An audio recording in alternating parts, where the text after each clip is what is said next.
Radio YouTube, so a bit of 4K raw masking. Yeah, so I got the video camera settings on 4K. So just what is it, a Koba or something like that? Yeah, weird name, Kuga, Koba, one of those things. European built Ford. Alan did most of the prep on this, however I did finish it off, just went over the edges, and it looked like a little bit of deep scratches where he'd blocked it. He might have missed a little bit, so if you're watching Alan, which I'm sure you are, just keep an eye on stuff like that. Yeah, I matched the colour, and we were also waiting on the panel beater to strip the blends out. So I prepped, well, Scotchy the blends, he'd already had most of it sanded down, but just finish it off. Yeah, so this week I've got the GoPro on 4K. They actually literally released here in Australia anyway. I don't know if we're a little bit behind the rest of the world, but they just released the GoPro 7. I'm still on the 4. I'm on the Hero 4.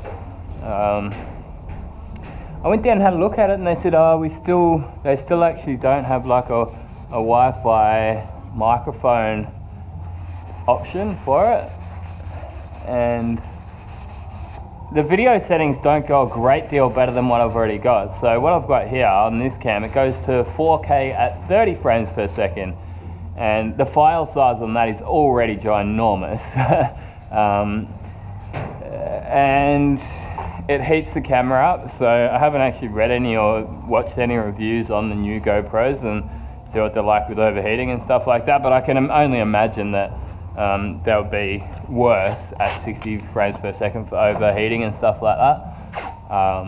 But yeah, look, I just decided to stick with this one. You wouldn't believe it, but this camera here, right? I was like recording. It was at the last shop I was working in, and I was doing like a air regulator review or something like that, and I was in the paint room, and I had the camera just sitting on the bench, which was sitting directly above where my tub of thinners was. Like, you know, you put your paint mixing sticks in a tub of thinners so they don't dry out.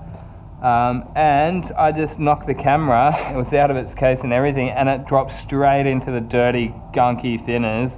And you wouldn't believe it, I dried it out and it's still working. I've still been using it for 2 years ever since. Like, the buttons are really sticky, it's really hard to turn it on and off, and you actually can't really change any of the settings on the camera anymore because the settings button doesn't work anymore. But luckily I had like a little LCD screen, so I've got that at home, and you can actually change it through the screen if you've got the backing screen. So I can change the settings, but just with that. But yeah, it's still going hard. Yeah, look, I don't think I'm going to be continuing on with the 4K. I just thought I'd do it because I did get a request earlier, a couple of weeks ago now. But yeah, just the file sizes and the amount of time it takes to build video proxy files if I am to do the editing. And I've actually got a new computer, so yeah, it's probably going to be not too bad, not as bad as it would have been with the old computer. But yeah, I still would need to build video proxy files, which is all shit that you guys probably don't care about, so I'm just boring you, but whatever. Yeah, what else? I bought a Samsung Galaxy Note. Oh no, it's a tablet, Tab A or something. Yeah, but anyway, brand new on the market. That actually just came out today. Well, got in stock today over here in Perth. So I bought a brand new one of them for the missus to play around with. It's slightly bigger screen than her phone.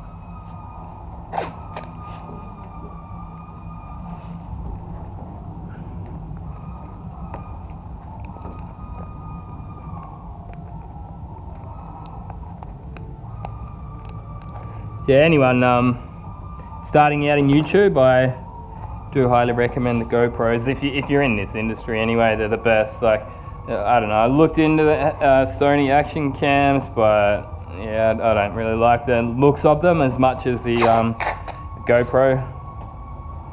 And anyone who, like, someone, I don't know if he was so much complaining, but he mentioned that anyways, like, I can't really hear you too well when you're spraying. I'm well aware of that, but this is just a raw channel, you know. It is like a no frills. It's It's either poor quality audio that you might not be able to hear very well when I'm spraying, or nothing. You know, I can stop talking, but that, you know, as soon as I have to put it into the video editor and narrate it, it's going on my main channel, because it takes a lot more time and effort. And these days I just enjoy actually having my weekends off, and I might spend a few hours on the weekend doing some editing, but that'll all be videos for my main channel, not the raw channel. So yeah, you can obviously hear me quite well now, but as soon as I get the spray booth cranking, there's obviously extra noise there, and yeah, like my voice gets a bit muffled through the spray mask. But I don't know if there's any real fixes for that, like to get live commentary while spraying. I wish there was. I might be able to look into some sort of a wired microphone, but yeah, I can't even imagine that would be great, because I wear the air-fed respirator. Even if I was able to get a microphone in there, again, you're just going to have all this air from the air-fed respirator gushing past the microphone, which is going to be lots of you know, disturbance and noise. So I mean, yeah, if enough people tell me they'd rather me spraying without talking at all, and you'd just rather go back to the old style raw videos without any live commentary, let me know. And let me know, you know, if there's people that can make out what I'm saying. Like, I know what I'm saying. Like, when I listen back to the raw videos, yes, it's like a little bit harder to understand, but I guess I know what I'm saying. So I know some people struggle just with simply with the accent, even on my main channel. But it's all good. I'm on the 3M PPS as of today. Guy from 3M came in and fitted us out, which is pretty cool. I'd miss them. Like, I mean, I don't mind using the standard POS, but obviously everyone's going to rather the PPS. Bit cleaner, quicker.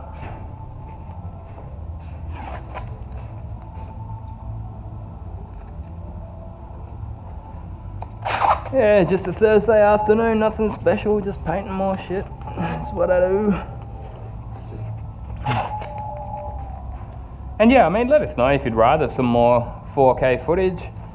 We'll see how it goes with the overheating the camera. But yeah, like in the middle of summer, which summer is on the way now, like it's spring now where I am, and in the middle of a Perth summer, like you're talking 40 degrees just about every day, 40 Celsius.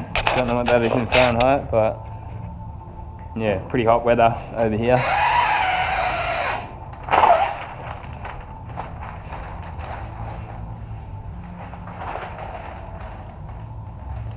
Yeah, life's good. Nothing much changes around here. You get sometimes the reps come in and like, oh, how's everything going? You know, and I just say to them, mate, nothing changes around here. Just the colour of the cars in the workshop and the amount of them changes, and honestly, that's how I like it. I like this shop, like working here.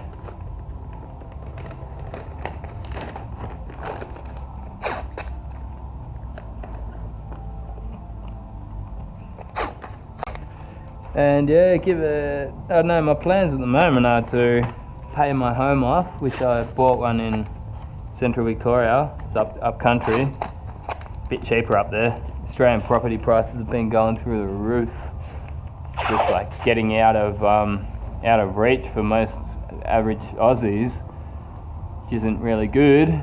And yeah, I mean, if I was to buy a place where I work, you're talking $500,000. That's like $500,000 for like a 2-bedroom unit.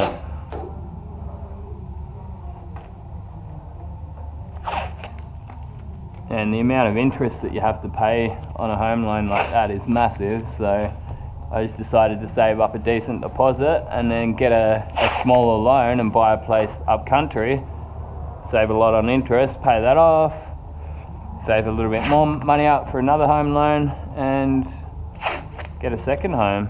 And then at this point anyway, like once I own 2 homes, I'll move up there, live in one, rent-free, obviously, and second one can be a bit of income, and then I can sort of don't have to worry about going hard at work every day, get a bit of a hobby shop, and you know, maybe see if you can find a workshop up country that doesn't mind you doing, I don't know, 2 or 3 day weeks. So you got a little bit of money coming in, and then have my hobby shop on the side, or it might even be a case of, you know what, just do the hobby shop or something like that, and just do a few jobs a week through there or something. And yeah, I'd like to focus on like more on the YouTube channel than work. Like these days it's more work than YouTube, obviously, but yeah, got big plans for the channel in the future. This is just the beginning, guys.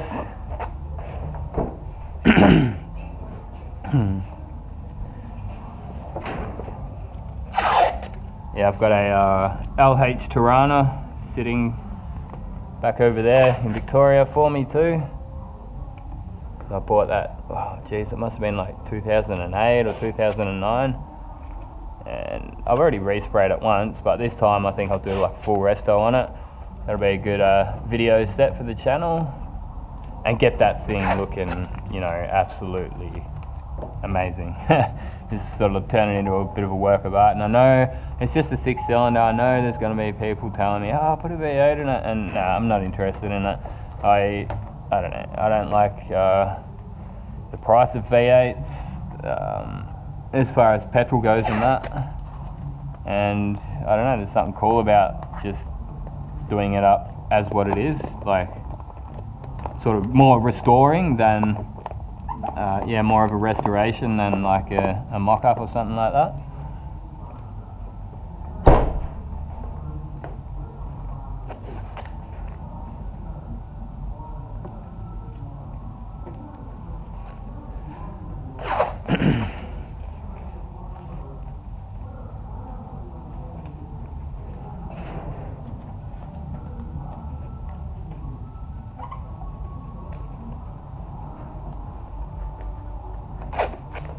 Yeah, so look, that's one way of masking your edges, and this is another just as good way, really. Like, start off, I'll put a bit up top here to stop anything getting right through there. We'll back mask that properly. So the other side is definitely the better way of doing it. It can be a little bit trickier to unmask, but it's definitely the better way of doing it.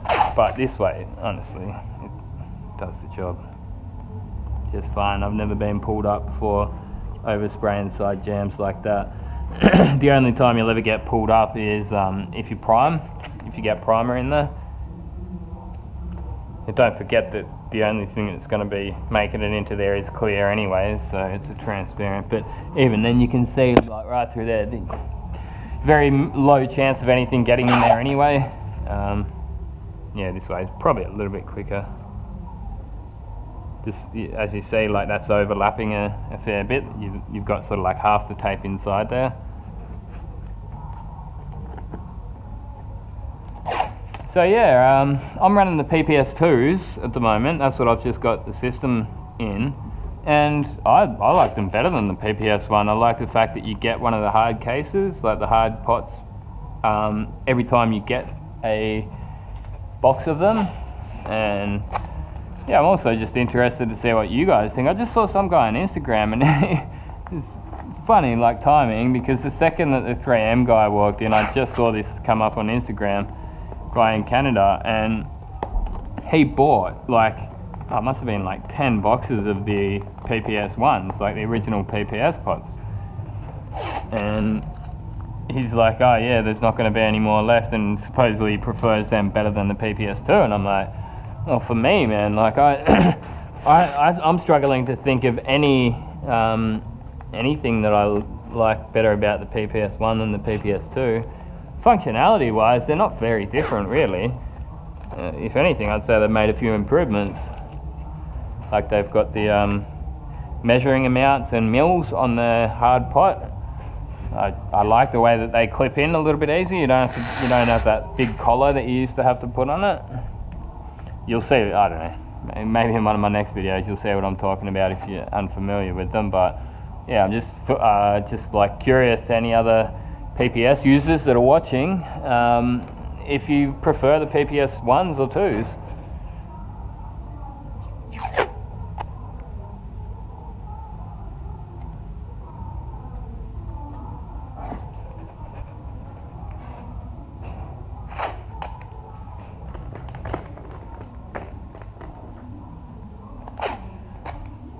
Yeah, it was funny about the, I did like a RPS versus PPS flow rates video, and man, they're basically the same. It's like, I don't know, like the whole SATA advertising thingy is that they got better flow rates because they've got like a air breather hole in the top of it. And I believed it, like I swear I thought, yeah, but it was all in the head. Like, actually did the proper comparison, and no, it's not the case. Like, this guy on YouTube did a video, and it's like, when you see it, it kind of makes you believe it, but I'm always a bit skeptical when I see stuff like that, and I'm like, yeah, it's not actually how you're spraying it. So what he did is he got an RPS, which obviously has the breather hole in the top. He tipped it upside down, and obviously the paint drains straight out.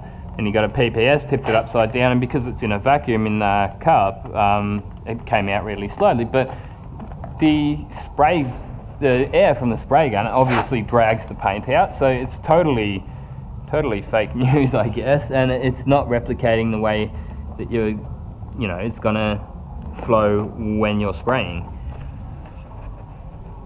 Alright, so we're about ready for some plastic. Make sure I'm happy with these edges first. The fun part. I still get people every now and then asking about these blades, and if you want to find a link to them, in every single one of my current videos on my main channel, I probably should just put the link into my my raw channel too, but yeah, all my current videos on my main channel has a link right down the bottom if you want to know where to get them. Spread the word. I know they're worth like $1 each, you know. They're great. They last for ages too. The only thing you got to be careful with is, like, because I've always got one in my pocket, it's tempting to like go and open boxes and stuff like that with them, but you do end up damaging them if you're not careful, and that's actually when you'll actually start going through them more so than them going blunt. But what happens is the blade there pops that out of the plastic, and it makes it a real pain in the ass to actually cut your plastic.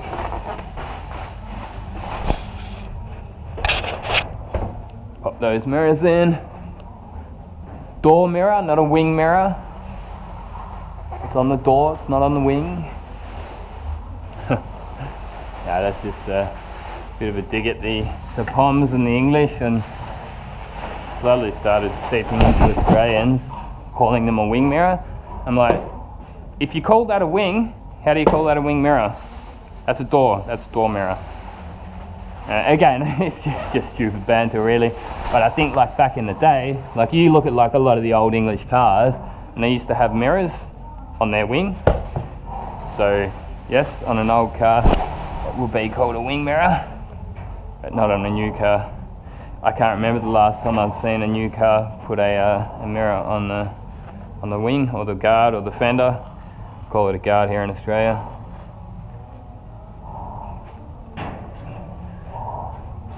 But yeah, I mean, the Americans laugh at me for calling a bumper bar. They call it like a bumper cover or something like that. And yeah, I mean, that's what you're probably right. And again, that's probably just one of those things that's back in the steel bumper days. You know, it was just called a bumper bar, and then it just probably hanged around when the plastic ones started to take over. Absolute bullshit, that doesn't matter, just talking shit. And that's why I close the door when I'm in here masking. Like, it gets a bit weird when people are like walking past and looking at you. This weird guy talking to himself, okay.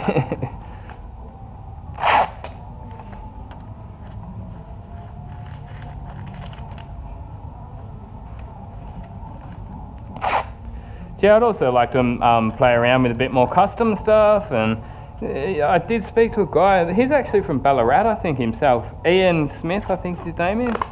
Anyway, he follows me on Instagram, and well, he probably watches my videos too, no doubt, but I will actually be getting in contact with him when I do get back up to Central Victoria and catching up for not a beer, I wanted to say beer, but I don't drink anymore, but catch up, and yeah, he does like a lot of airbrushing and stuff like that, and he's like, man, I recommend just keep it to a hobby style thing, because you know, when you start doing it for pay, you sort of, I don't know, changes everything. And yeah, that's my plan. Just all amateur, but enjoy it, have fun with it. Like I painted this custom painted gaming table, painted it myself. It's sitting in my office at home. I should actually do a video on that, but haven't had time. Too many paint jobs at work to be able to get the energy up to actually edit it. But yeah, when I was doing that, I was doing it here after hours, and honestly, man, it just felt like time stopped because I was having so much fun, you know. The hours just flew by.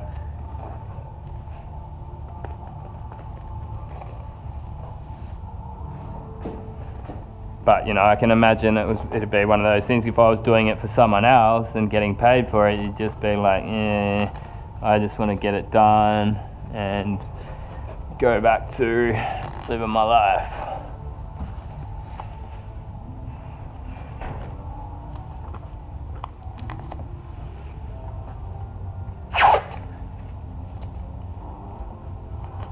Yeah, I'd like to get one of those stencil cutters. Jones airbrush. He's a guy from here in Perth. Good dude. And he's got this, what is it called? Silhouette. Yeah, Silhouette Vantage or something like that. Cameo, that's right, Silhouette Cameo. And it's basically like a vinyl cutter, so you got the software, you put that on your computer, and yeah, you can just put in logos and text or anything that you like, and it'll cut it out for you, and then put it onto the vinyl backing and spray over it, unmask it. Sort of, yeah, the same thing as what I did on the Nintendo 64. He made the stencils up for me, which is very nice of him.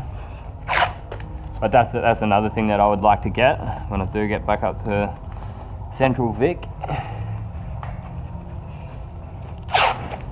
Is that camera even still recording? I can feel it getting hot on my head. Yep, it's still running.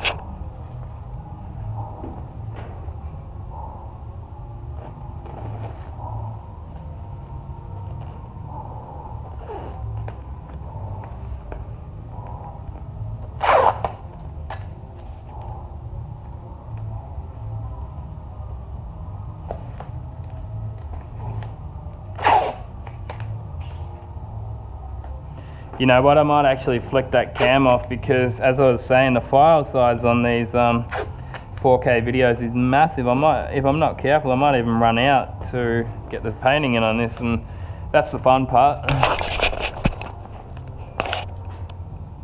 Yeah, I'm gonna have to flick that off. I've only got 10 minutes worth of recording left.